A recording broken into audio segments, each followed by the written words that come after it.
Yasodanandana Prajajana Ranjana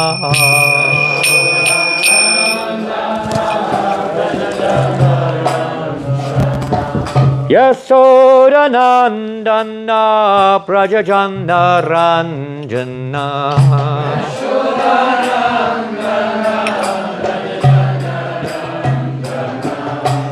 Yamunatira Vanachari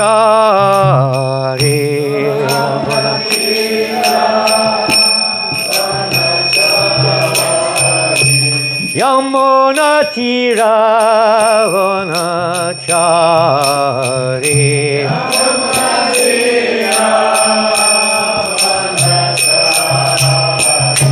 Jaya Radha Madhava Punjabi Hari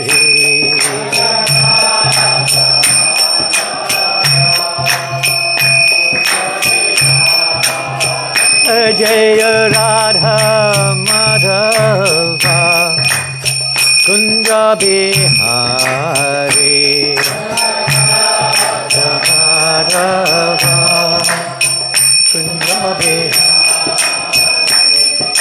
Gopi Janna Ballalabha Girivardhan Hari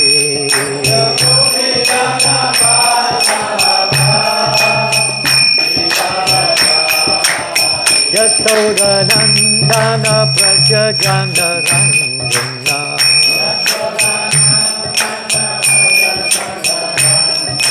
Yasodanandana Prajajana Ranjana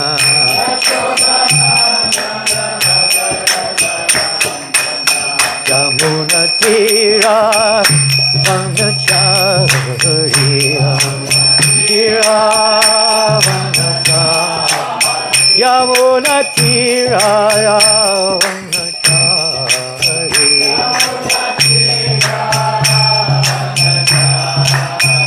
Jaya Radha Madhava Kunja Bihari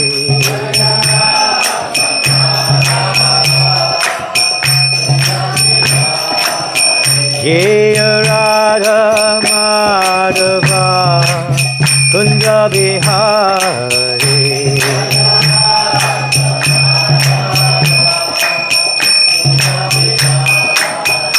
Jaya Radha Madhava Kunja Bihari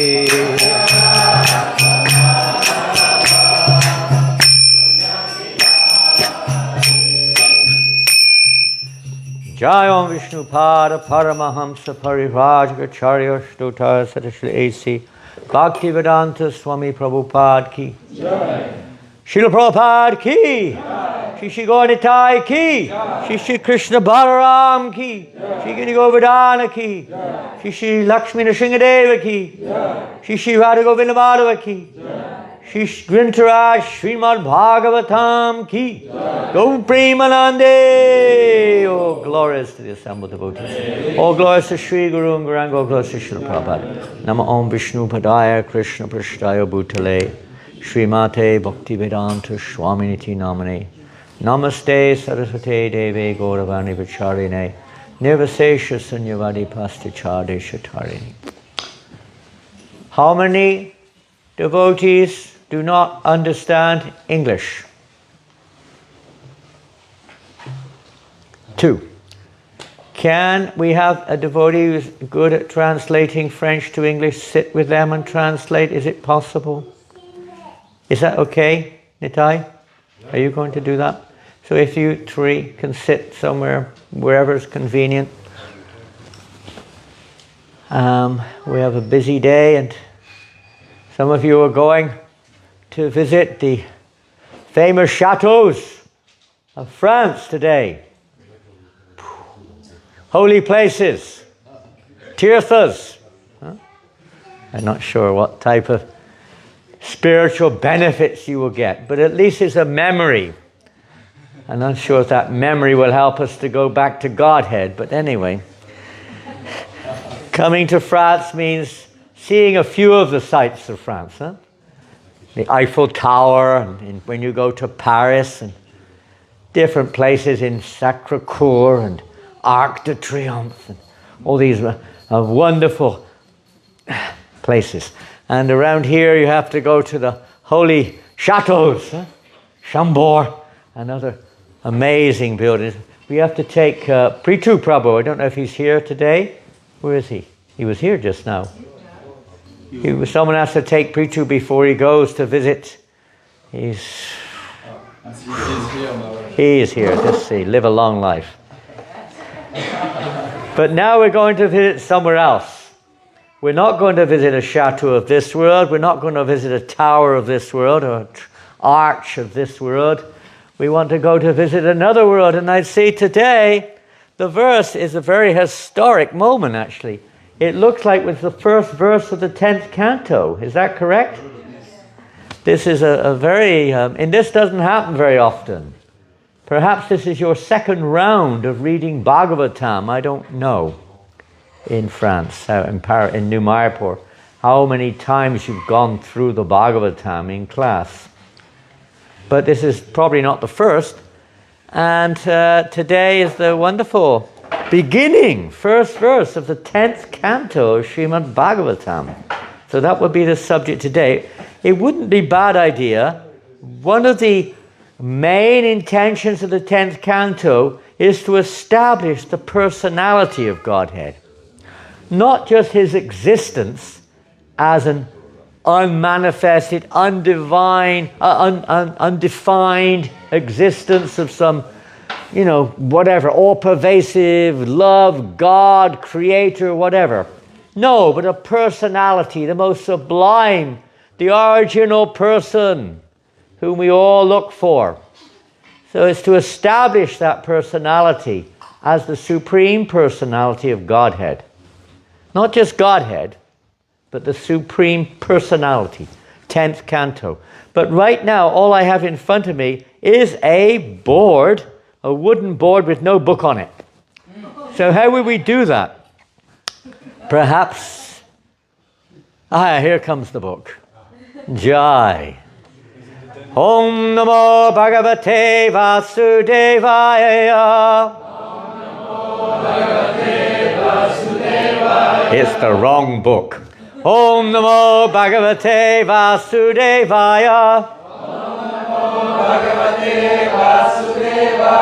Om Namo Bhagavate Vasudevaya. Germany.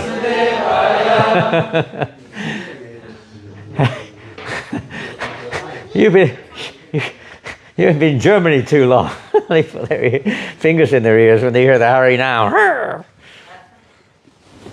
No, they're getting everywhere around the world now. People are open to the Hari Nam Sankirtan. Have you got the 10th canto there? Yes. Part 1. Great. I think Nitai Sachi Sutta completed the 9th canto yesterday. Yes. And introduction, huh? It's a preview, little tiny preview to the 10th canto.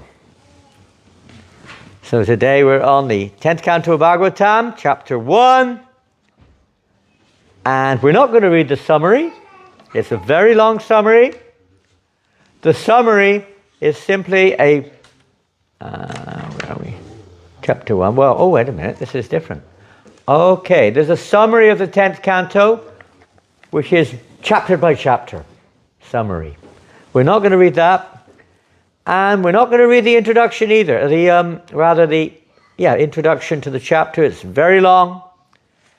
And it again goes through a kind of a breakdown of the verses in the chapter to some extent. And it will be covered in the verses themselves.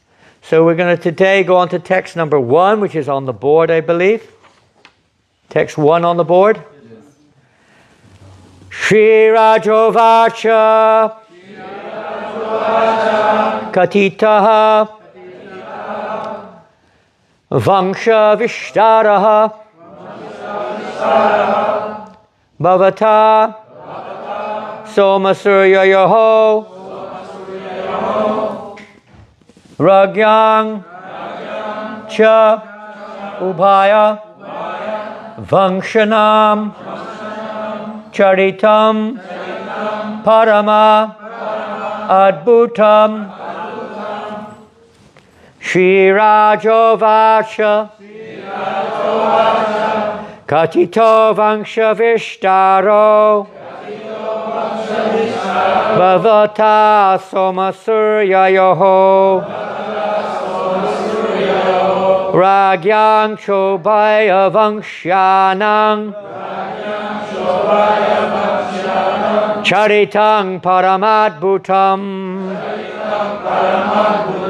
Shri Rajovacha Katito Vangsha Vistaro Bhavata Soma Suryayoho Ragyang Chobaya Vangshanang Charitang Paramadbhutam Katito Vangsha Vistaro Bhavata Soma Suryayoho Ragyang Chobhaya Vangshanam Charitang Paramadbhutam Shri Rajovacha Katito Vangsha Vishtaro Bhavata Soma Suryayoho Ragyang Chobaya Vangshanam Charitang Paramadbhutam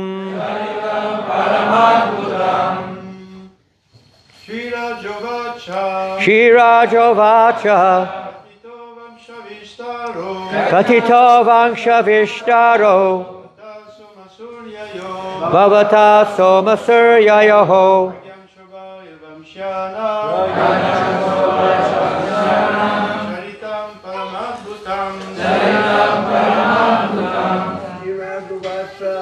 Shira Jovacha Katito Vangsha Vishtaro Bhavata Soma Suryayoho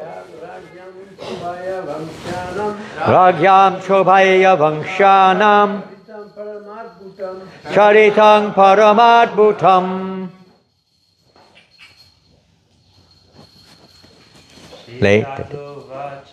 Shira Jovacha Katito Vangsha Vishtaro Bhavata Soma Suryayoho Ragyang Chobaya Vangshanam Charitang Paramadbhutam Ladies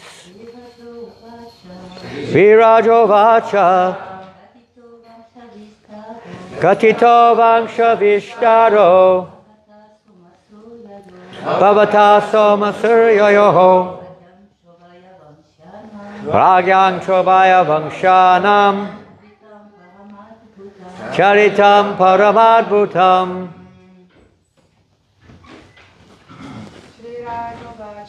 Shira Jovacha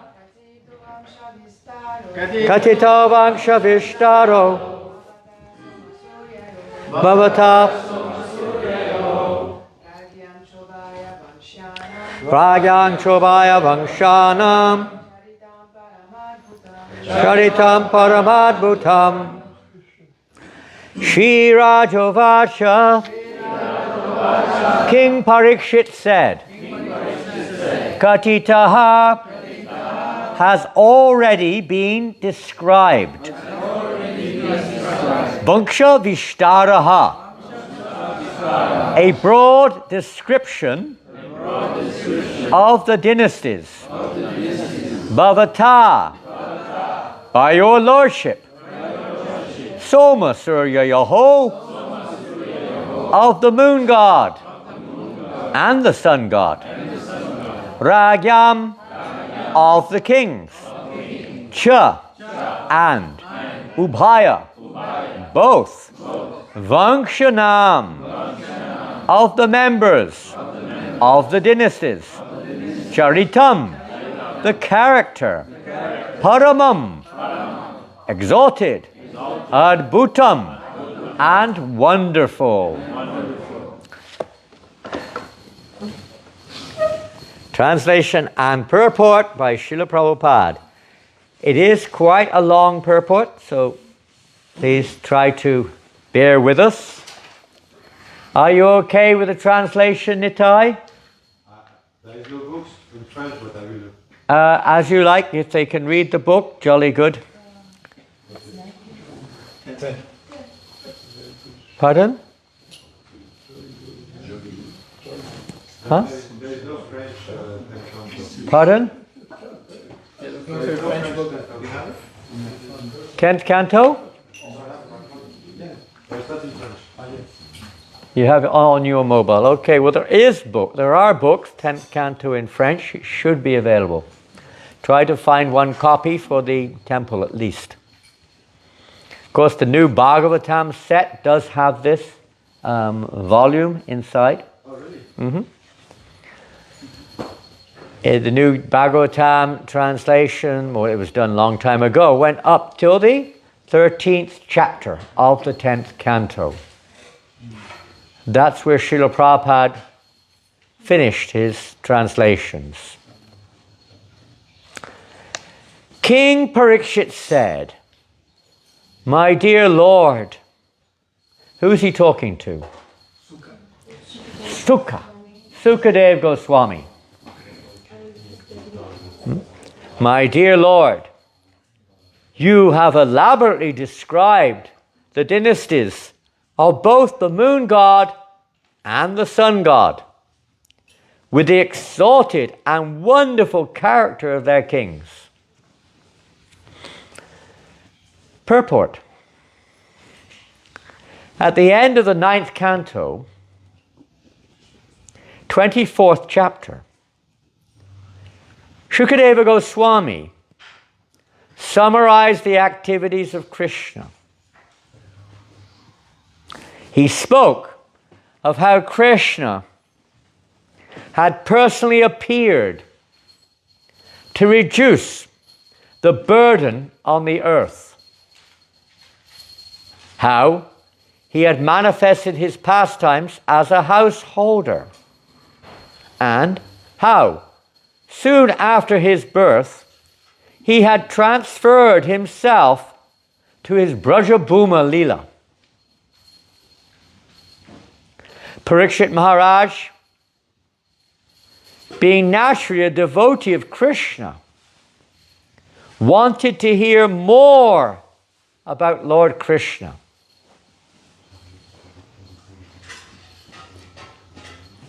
Therefore, to encourage Shukadeva Goswami to continue speaking about Krishna and give further details, he thanked Shukadeva Goswami for having described the activities of Krishna in brief.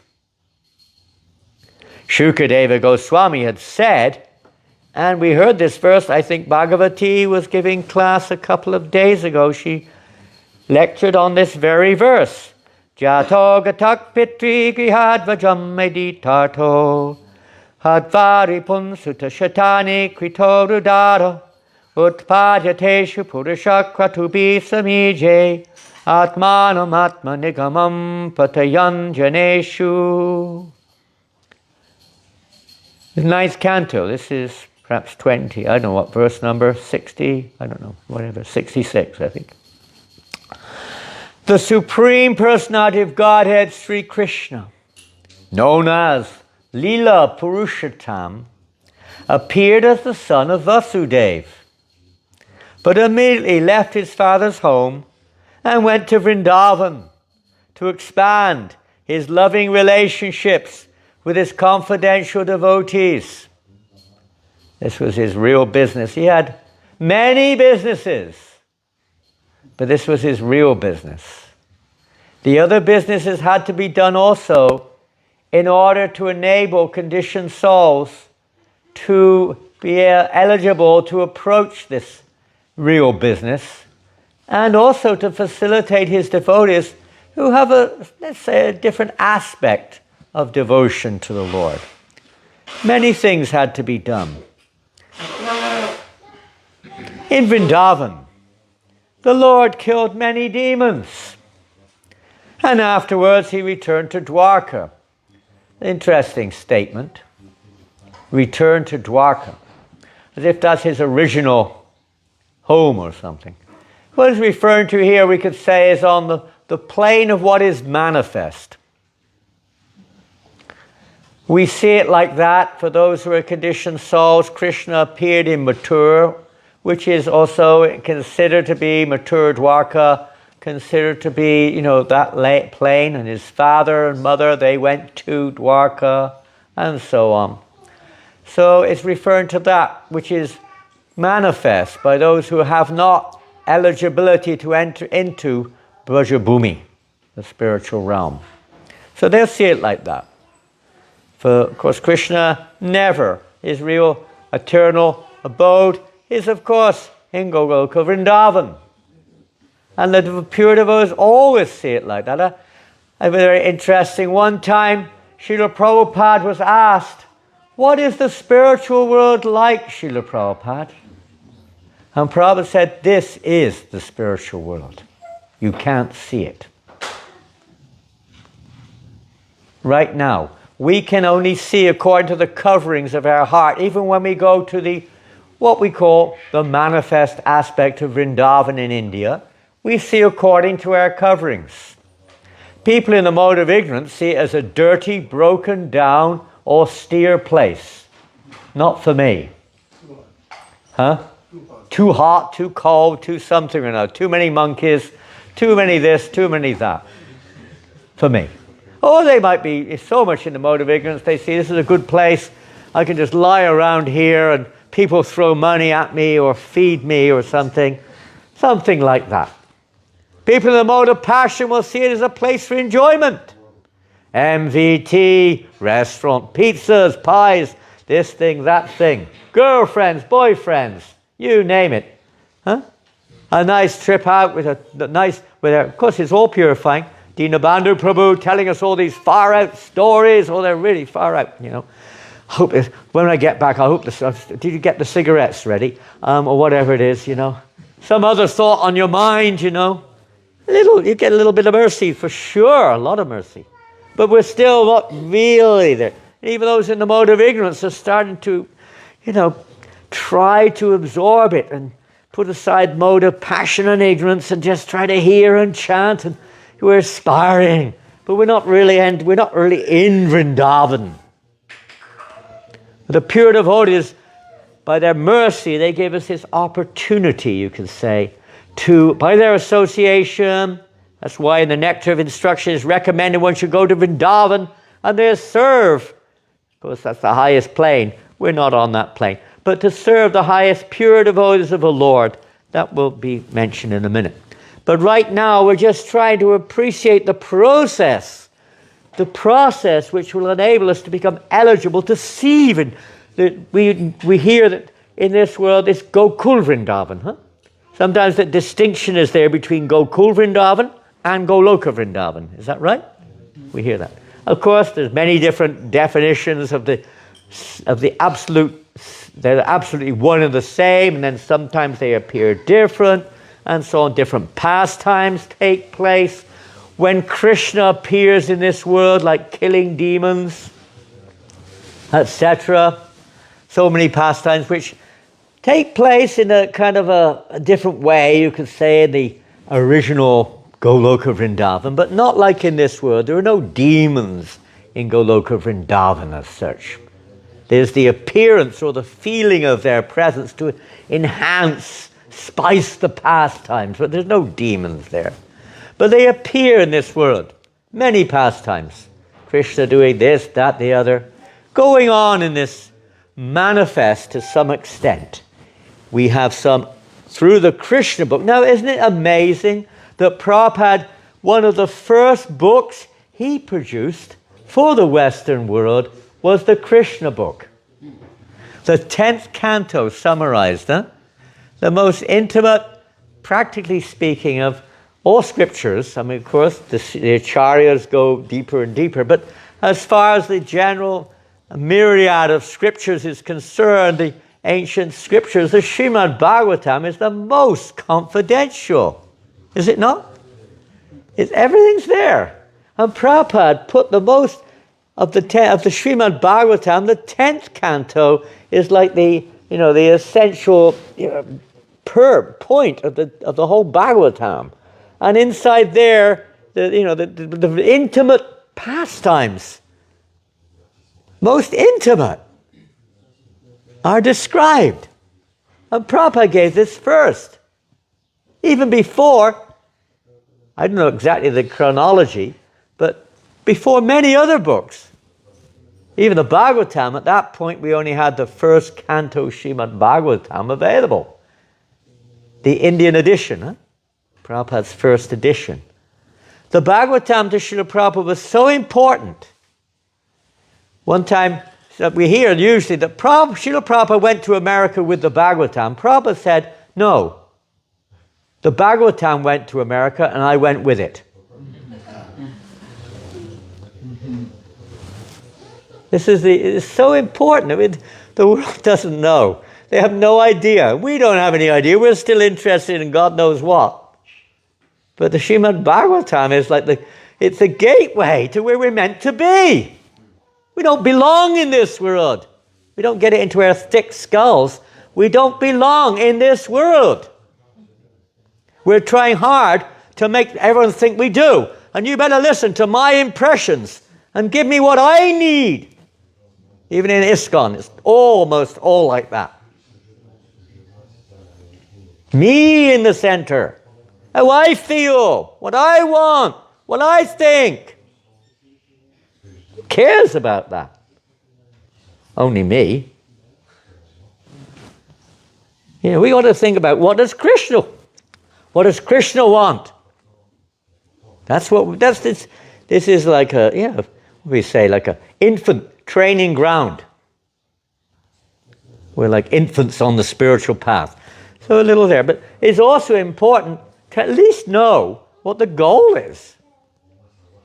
We're not just here to play around from lifetime after lifetime, offending, remaining attached to material things, blah, blah, etc. It's going to be there, we're coming with it, but the whole point is transformation. Not so much of the world around. No.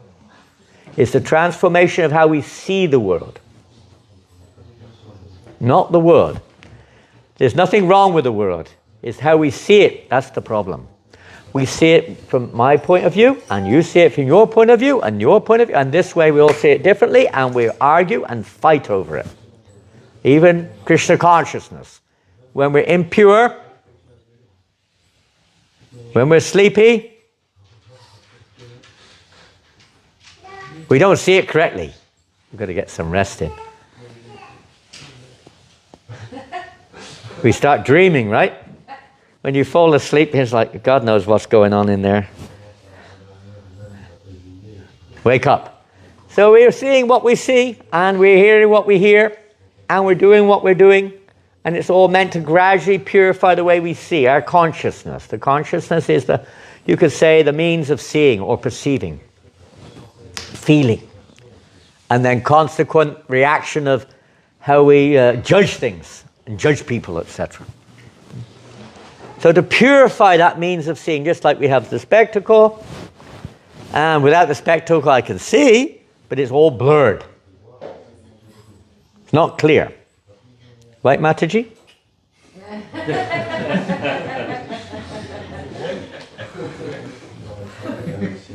You understand? You've got to clear the spectacle, or at least you have to have the spectacle. Pure devotees are like spectacles.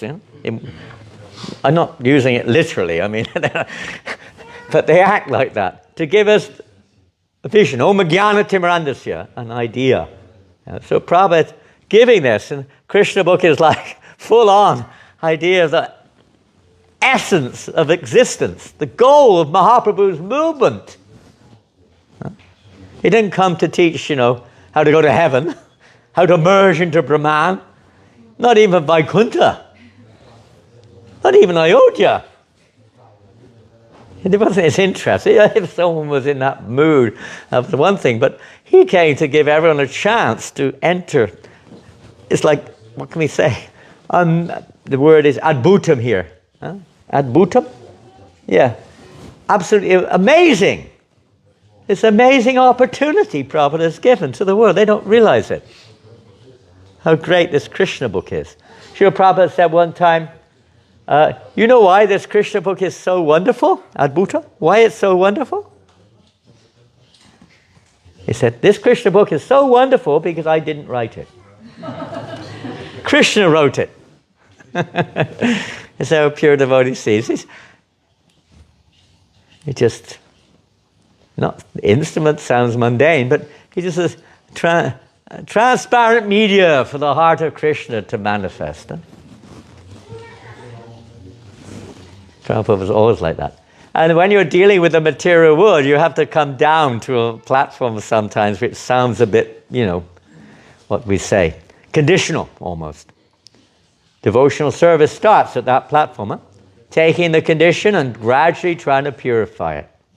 It's the infant stage. Bhagavad Gita, Prabhupada himself said, infant, it's for infants. And when one comes a little bit more mature, then understanding a little Srimad Bhagavatam. And we don't jump into the 10th canto, although Prabhupada gave us the Krishna book. But he gave it in such a way. Why? Why? It didn't just, it's not just the verses. Please, huh? Pardon? The philosophy.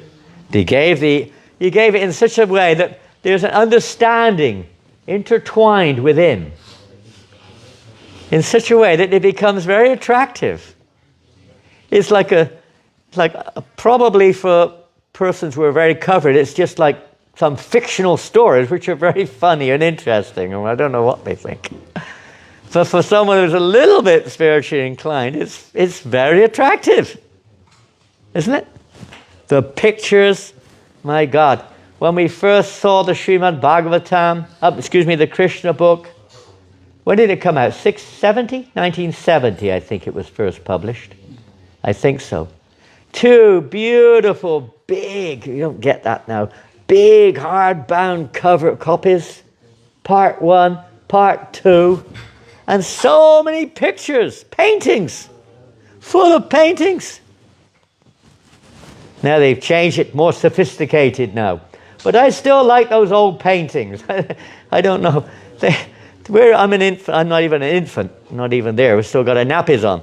But those paintings are just so, they're so sweet.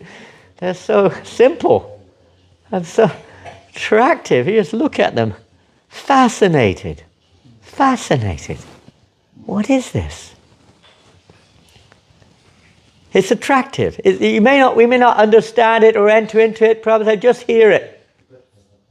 Just hear it from the pure devotee. We don't just hear it, we hear it from the pure devotee. He's given it. It's Krishna's will. Krishna book. So important. And we just hear it and it purifies. And we become attracted. And then what do we do now? There's a process. If you want something, there's a process to achieve it. Then, of course, the Bhagavad Gita, Srimad Bhagavatam, first 9 cantos. We don't jump straight in there. And we start where we are and move forward. Everyone's somewhere situated. There's a place for everyone to connect with Krishna. Maybe different from person to person, but everyone can make a connection. That is Lord Chaitanya's Sankirtan movement. Pure devotees, we're seeing now, the Lord appears in this world, manifests to what degree the eternal abode of Goloka. And as one becomes purified, one realizes that Gokula and Goloka are the same.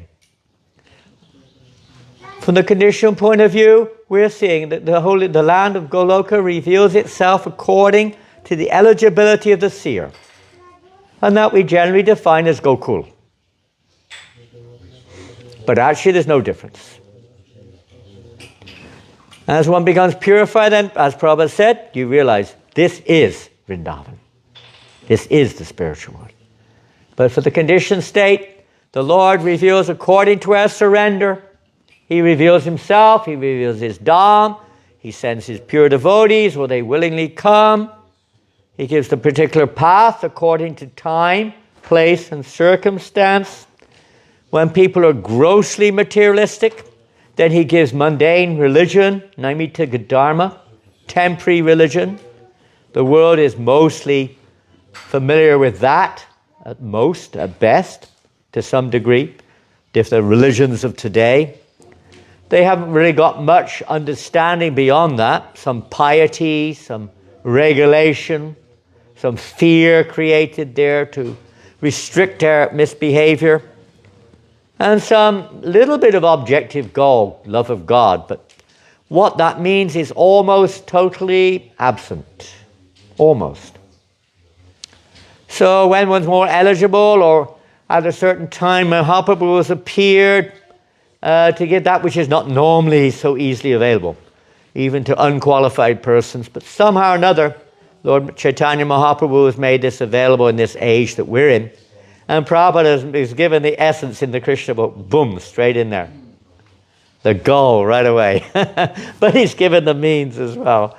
In the Krishna book also, he's given various descriptions. But that's foundation.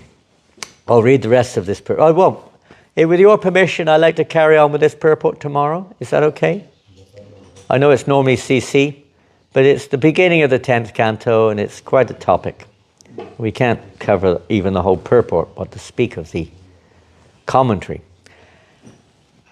We got to Vrindavan and loving relationships with his confidential devotees. So by hearing about this, the idea is that we become attracted. We become attracted, not from the mundane point of view, but from the point of view of becoming eligible to enter into that confidential Sangha. In Vrindavan, the Lord killed many demons. He married, and then he returned to Dwarka, where according to Vedic principles, in a different mood, he married many wives who were the best of women, begot through them hundreds of sons. Quite a lot of sons, huh? How many sons? To the queens of Dwarka? 160,000? Yeah, 10 each, right? 161 or something like that. 161,000, huh? And something like that. Sons. Now you imagine having 161,000 sons? Probably not. Even having 16,000 wives? I mentioned I made the other day here, I don't know. But that means that every 50 years you can spend one night with each wife. Every 50 years. So probably if you're not at the beginning of the list, you'll be pretty fried after 50 years. It's too late, you know. Not a very good arrangement. Well, as Krishna is he's inconceivable. He's a chincha. He didn't just marry 16,000 wives, as most of you know. If you read the Krishna book, you'll see he married 16,000 wives, but he did what? See, a lot of people criticize Krishna for this, don't they? In India, people do that too sometimes, huh? He's just a licentious guy.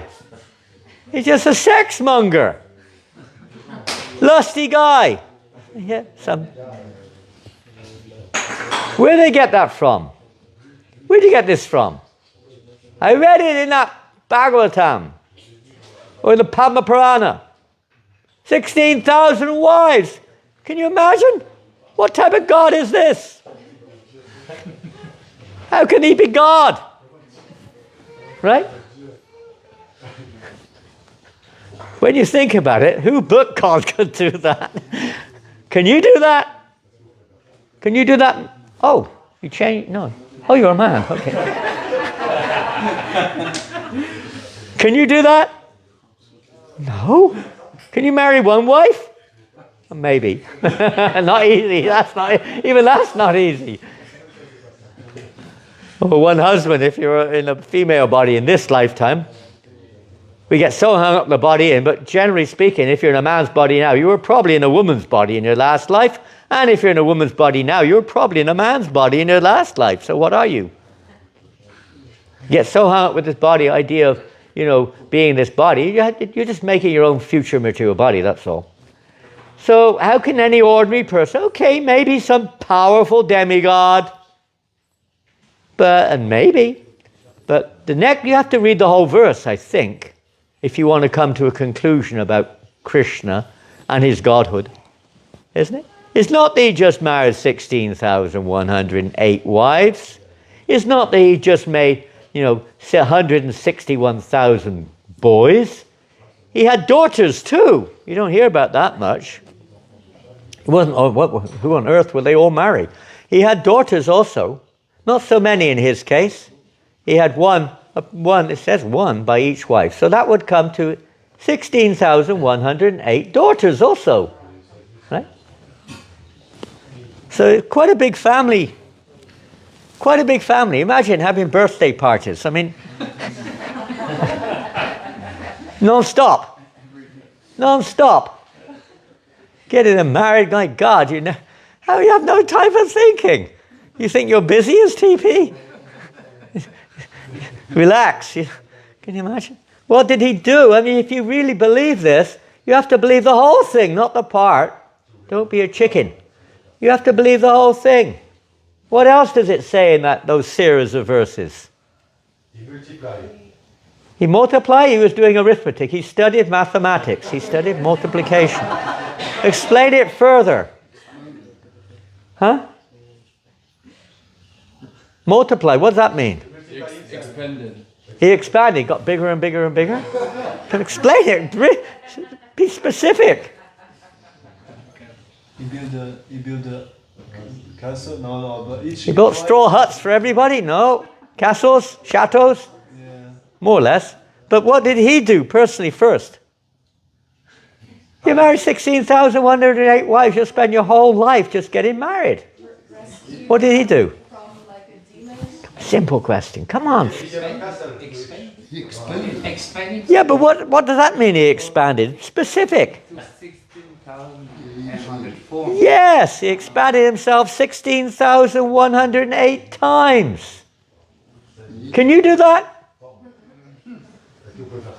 Yeah, well, if anyone says that, I just say that to them, I mean, okay, believe it. If you don't believe it, don't believe it. Just don't talk about it. If you believe it, and you're making a criticism of it, then you have to accept the whole thing, not the part. Otherwise, it's all myth. Forget about it. Go away. Just forget it. But if you accept that and you start criticizing, you have to accept the fact in the same statement, he expanded himself personally 16,108 times. Can any ordinary person do that? You can't even expand yourself once. You can't even maintain your life. Even in this body, you're dwindling every day. Right? You're getting old. Right? Hair's going grey. Crinkles. Eyesight failing. No teeth left. Can't smell. Can't taste. Can't hear. What type of God are you, man? Who are you to speak on this? No eligibility, just pure envy. Pure envy. Not pure. Impure envy. It's a pure envy. It's impure envy. Absolutely impure envy. And everything that comes from that. This is the material world. So such people are a little way off becoming a little elder, but Prabhupada still, even if they see the Krishna books, they get some benefit is there. But for those who are the Krishna book becomes an attraction. And still do, many of you. I don't, always. Prithu Prabhu was telling me day before yesterday, how every night he reads the Krishna book. There's a little exercise to help him sleep and reads the Krishna book. We used to do that every night. We didn't need exercise like that. Huh? Yes. Here? Here. Here. Here. By Yeah, he listens to a recording of the Krishna book every night. Just hearing the pastimes of Krishna. You may sleep and you may dream of Krishna's pastimes. Oftentimes that happens when you become familiar with reading or hearing regularly the pastimes of Krishna. So attractive. So attractive. We may have to become a little eligible to really understand a little knowledge and then become more eligible to progress and eventually enter in. But the beginning is there, some attraction is developed. It's like when someone comes to the temple. Normally, they come because they have some interest. Maybe other reasons too. But some attraction is there. Let me go and check those crazy guys out at New Mayapur. Let's go and have a laugh. But there's something there. It might be, not such a positive attraction. Let's go and see what we can pinch at the new Mayapur. Huh? Sometimes some people come with that intention also. Huh? Whatever it is, there's some kind of attraction there. Devotees, they can be also people inquisitive. Huh? They come up to you.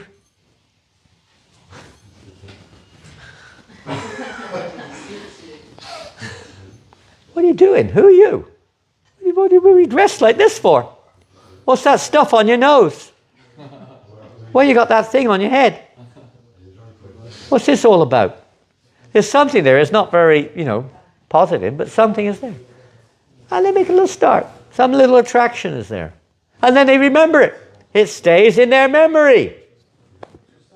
Something stays in the memory. Got it? Something. It may not be very deep, but it's there nonetheless. And gradually it becomes deeper and deeper and deeper. Takes time. So this is the mission, to give everyone a chance, at least, to have this opportunity of making some connection with that absolute realm. Through one form or another. Prasadam, today they're going food for life. Prasadam, attraction, huh? People are attracted to prasadam, is it not? It's probably one of the most popular aspects of our movement. The prasadam. I don't like your philosophy, but I like your grub, they said. Grub means food. It's a slang for food. Huh? What's that sweet sticky one you have? I really like that one. That sweet buttery sticky one. Huh? Halava. People get addicted to it. Samosa. Samosas. I've told it before, but some of you were not here. I remember decades ago I was going door to shop in New Zealand distributing books. I came to a butcher's shop. I had a terrible day. I'd done one small book in a dentist. That was the only one I sold all day. And this was evening. And I came to a butcher's shop. And I don't particularly like going into butcher's shops. But this time I thought, well, I don't know, Krishna, what's going on today. So maybe you've got a plan. Let's give it a go. So I ventured into dressed like this. So I ventured into the butcher's shop. And there's a big rotund, that means like round-faced butcher behind the counter, serving somebody, had his chopping knife. You know how they go. And he looked at me, he said, chop! Boom! Yes, I'm a vegetarian. He started laughing his head off. What are you doing here? A vegetarian? Are you joking? He was a jolly guy. He was laughing, I said, well, I thought you might be interested in... I struck it up. I went straight into the deep end. So I thought you might be interested in a vegetarian cookbook. He laughed his head off, Me? A vegetarian cookbook? I said, well, you're married, right? Yeah, sure, hon. Do you eat vegetables sometimes? My wife cooks them sometimes. I'd say it's got some great vegetable dishes in here. You can have it alongside whatever else you want to eat. He looked at me straight in the eye. He said, he actually knew who I was. I knew I was a Hare Krishna. He said, well, I'll tell you one thing, son. He said, if it's got that recipe in there, I'll buy it. Which one? Said, those pies, them pies, the pies you sell downtown. Those triangular pies. I love them, he said, I love them. Whenever I go to town, I buy all of them. He was addicted to samosa. Butcher. So I was praying that recipe was in there. I looked up in the index and sure enough, samosa was in there. He grabbed the book, gave me $50 and said, and took the book. He was a butcher, he wasn't poor. And he took the book and I said, take this as well. And I gave him a hardbound Bhagavad Gita, which he took also. So attraction. Attraction. To play on a person's attraction. Prabhupada played on our attraction. Gradually connecting it to Krishna. Prasadam, holy name, direct.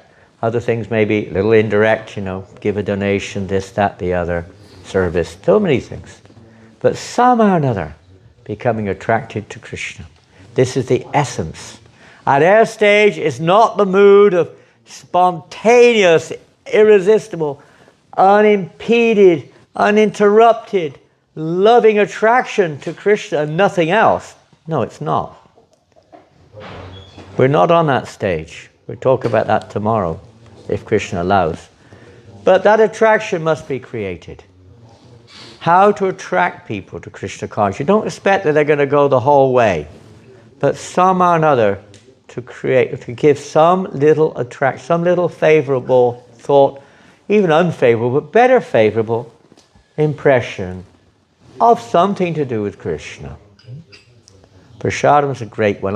I keep forgetting, I keep reminding myself, and I still forget. Whenever we go out, take prasadam. Maybe you'll meet someone you can give somebody. Even a beggar comes up, says, they're begging for money or whatever. You give them a cookie or something they can relate with, something offered to Krishna. Always carry books with you. Small ones, whatever, brochures, addresses, whatever, something, you never know, Krishna may send along. I was talking to Gaur Nataraj in Paris the other day. He's a very ambitious person, but at the same time, he's enthusiastic, willing to go through the process. And we're talking about, there's no bhaktas there. He's alone with no one devotee with him now. How are we going to do this? So we get a place. He was talking to one devotee somewhere in India, and he said, this devotee started a new devotee program with nothing, just himself. He thought, well, let me get some nice mattresses, let me make some nice arrangements, let me get some clothes, let me get some tilak, let me get this, that, the other. There was nobody, just he and all these things. And within weeks, Krishna started sending people along to put the dhotis on and to lie in the beds. Interesting. We're not prepared, huh? You've got to be prepared. If any of you are in the Boy Scouts or the Girl Guides, the motto is, what is their motto? Always ready. Be prepared. Be prepared. Be prepared. A Boy Scout without his multiple usage knife is not a Boy Scout, right? Got to be prepared to open a can, open a bottle, saw something, cut something, tie something. He's got to be prepared. There's different levels of preparation, but even in the process we have to be prepared. You never know. You never know. Especially we don't know when Mr. Death will come along, do we? We don't know. We've got to get ourselves prepared. Just like we don't just, a class is over, 1 minute to go, breakfast time. I'm sorry, Prabhus, no preparation. Will we be happy? Will that satisfy us? You go out there, nothing's prepared. Will you be happy? Probably not. I don't think we're home. Thank you, Krishna, for your kind mercy today. You're so merciful. Obviously, you know what's best for me, and I know I have to practice humility and tolerance and dependence, etc. Probably not. Right? It's all right, Manjula. I think someone did prepare breakfast. If not, you better find out quick, Locha. Your car's right outside the door. It's embarrassing if there's no prasada. Isn't it terrible? You thought you made all the arrangements. It does happen sometimes. You thought you did everything, and somehow or another there was a misunderstanding. And they didn't turn up. Or whatever. We have to be prepared. So, Bhagavatam is preparing us, 9 cantos, one by one by one, to, let's say, become more eligible to digest in a healthy way the 10th canto. Otherwise you can get constipation or diarrhea or just not want to eat anymore. Preparation. But to know the essence, Prabhupada also was of the mind that maybe, who knows, if he'll even reach that point of translation, which he did and didn't. He reached the 13th chapter. There's 90 chapters in the 10th canto, 90. But he only managed up to 3 volumes, up to the 13th chapter, in direct translation. So he gave us the essence of the 10th canto, a summary of the 10th canto in full in the Krishna book. That was a long-sighted perception, besides the immediate one of creating an attraction and, giving us this, what we need to hear to purify us, etc., in a way which was digestible, even at the beginning stages, you could say. Okay, it's 9 o'clock. I'm going to finish here today. And with you can decide otherwise, I don't mind, but I wanted to go a little further into the point which was mentioned already in the purport. We'll finish the purport tomorrow. Whoever writes, if that's the case, no need to put the verse on the board again. It's already there. And we'll carry on tomorrow. Any questions?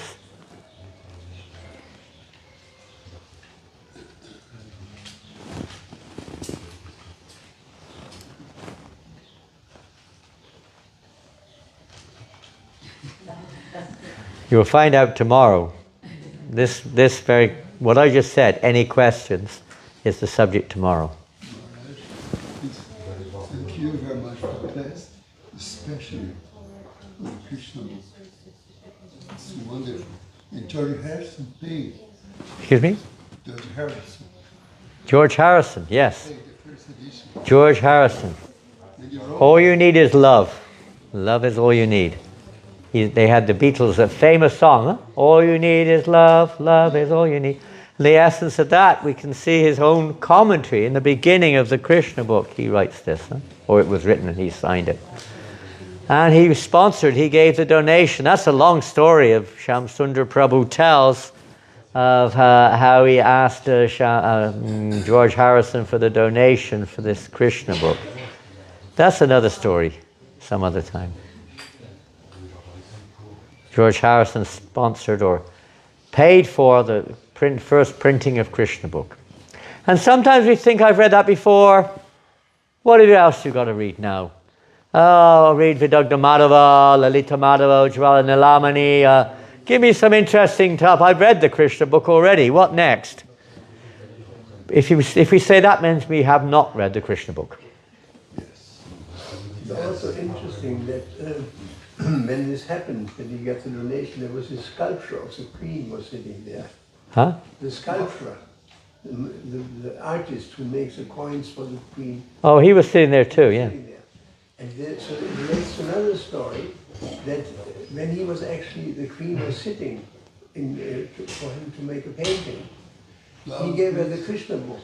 And the Queen was sitting at one stage in the shop of this painter, this artist, who was there when George Harrison got a donation. Same guy, Wilson or something, Wilkins something. And then he gave her the Krishna book. And she read the Krishna book while he was making a model of her, whatever, painting. And then she said, when she was, after some time, she said, wouldn't it be marvelous if everybody could just depend on Krishna? Yeah, she said that. Actually, it's in the database. I think his name's Wine. Wine. And he was the Queen's sculptor or artist. Yeah. And he came to see Prabhupada at the Bhaktivedanta Manor in 1973. And Prabhupada asked him, have you heard of Bhagavad Gita? And Shamsundar said he's already got one, his Bhagavad Gita. He said he's already got one, it's in the Veda base, you can read it. And he says, actually the Queen gave him. The Queen gave it to him. And then she said what you said, how wonderful it would be if everyone could depend upon Krishna. The Queen said that. At least that's what he said, she said. Right? It's right there in the Veda base, Prabhupada. Yeah, so he was a friend of George Harrison's as well. Amazing how, even the Queen, that's perhaps why she was the Queen for 70 years or whatever it was. I think that's the longest standing royalty in modern history, practically. Huh? And she wasn't an ordinary person. She had some Shakti, that woman. Yes. Samasundar gave a copy of Srila Prabhupada's Bhagavad Gita as it is to David Wine, a sculptor friend who had been contracted to make a sculpture of the Queen. While the Queen was posing before David Wine for the sculpture, she read from the Bhagavad Gita, and after she commented, "Wow, how marvelous it would be to completely trust Krishna. What a relief to be able to pass all responsibilities to him." Amazing, huh? Absolutely amazing. Just see, she's not an ordinary woman. That's for sure. She had so much contact with devotees. She received many prasadam, garlands, many things. She came to our school, our Avanti school, heard kirtan, saw the deities. Not ordinary person. Mundane, you could say. Prabhupada said, that one has to learn how to surrender to Krishna. The sentiment is very nice. It is just fitting for a royal, because she, after all, is favored. She has taken birth in a royal family, so she is not an ordinary woman, and her intelligence must be extraordinary. So she hasn't made a remark like that. What are the exact words? And then he repeats it. Amazing, huh? Prabhupada confirms. Yeah. Hare Krishna. Srila Prabhupada ki jai. Grantaraj Srimad Bhagavatam ki jai. And that she said with a beautiful smile. And Prabhupada said, but the thing is, from our side, Krishna also expects something. Yeah. Krishna is not dead. Reciprocal. She fully surrenders unto Krishna, and Krishna takes full responsibility. But if you keep some reservation, Krishna also keeps reservation. That's the end of the discussion. But there's a follow-up too. In I don't know which year, 92 maybe, when the government agreed to allow us to continue worshipping in the manor, Bhaktivedanta Manor was being, they wanted to close down the manor for public usage. And it went to the Parliament House. It was debated in the Parliament by the Prime Minister and the members of Parliament. The Queen's personal counsel was one of the main reasons we got the permission to carry on. He read Prabhupada Lilamrita, and he said, he made some amazing comments about the Lilamrita. He was the Queen's counsel in Parliament House. She was not against us continuing. So she had some indirect, it's not direct but indirect. Okay. Srila Prabhupada ki jai. We won't say Queen Elizabeth II. Huh? That's his Shiva Ramaj, one of his Vyasa Puja homages, many years ago. He went to see the Queen's Council, and the Queen's Council told him that he read Prabhupada Lilamrita, and he said to Shiva Ramaj, he said, your teacher is not an ordinary man. Shiva Ramaj didn't know what to say. He said, you cannot understand why I say this, because I'm in my 70s. Your teacher, what he did in his 70s is not humanly possible, he said. It's not possible for a human being to do what he did. He had some realization. He was the counsel for the Queen in Parliament. Jai Srila Prabhupada. Hari Bol.